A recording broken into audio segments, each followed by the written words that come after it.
Hi there, thanks for scanning the QR code. You're about to see the steps that we took in getting this beautiful wall mural up here on the wall. First thing we did was to remove the existing wallpaper that was there. Now, sometimes you do not have to do this. The best way is to remove it if you can. Now, some wallpaper is what we call a paper. So where you would like it to strip off in great big pieces, sometimes it doesn't.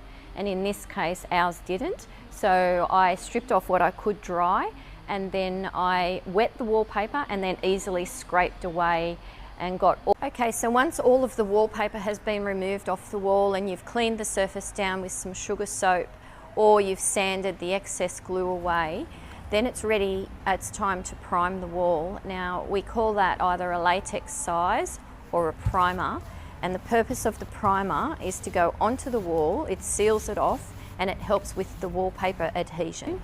But with the wallpaper, the good idea is to open up the roll, check the roll for faults, and then lay your wallpaper out on like a big table, or in my case, I did it on our floor here, a nice clean floor area, so that you can actually match the pattern and see actually where the pattern is going to line up. Okay, so once you've got your wallpaper all sorted and you've checked it for faults and everything, it's time to get your glue ready. Some wallpaper specifications say to use a powder glue. In this case, we used a ready mix glue. So if you have to mix up your own glue, sometimes you need to let that sit for about half an hour.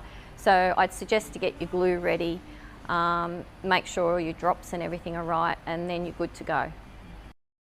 This wallpaper mural had to have the glue onto the back of the wallpaper.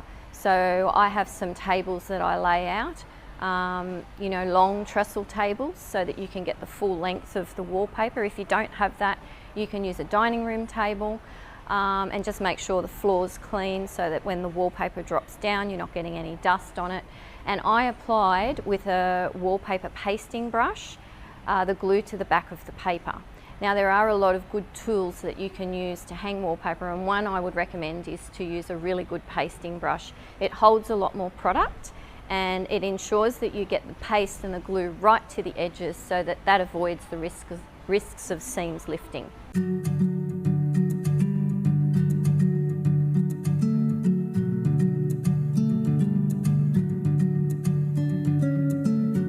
Okay, so this wall here did have wallpaper on it before. We stripped it off, removed all the glue, sanded it and whatnot, and got it ready.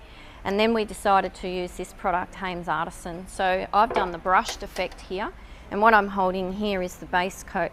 The base coat is designed to go underneath the Artisan top coat, and the purpose of that is for coverage. So you'll see here that you can see a little bit of the base coat through, and you'll see where I've brushed. The brush strokes look a little bit lighter, but that's the nature of the product. This has only got one coat on it. You could do another coat and it would cover up a little bit more of that, but I like the motley appearance of it. And it was applied by using a 100mm brush, so to get nice big wide strokes. And the base coat was just simply applied with a little roller kit in this case. Very small wall, but you can get a bigger roller kit for a larger wall. Okay, so over here, what I've done here is the same process as the brushed wall, but I've actually dragged the brush downwards. So rather than doing a random brush, I've dragged it. And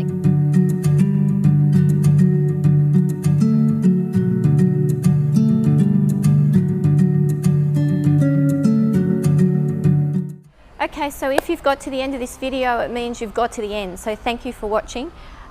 We should not forget to let you know that this beautiful mural is in the Daisy Bennett Mural collection book, and it would look much nicer in your home than in our display show.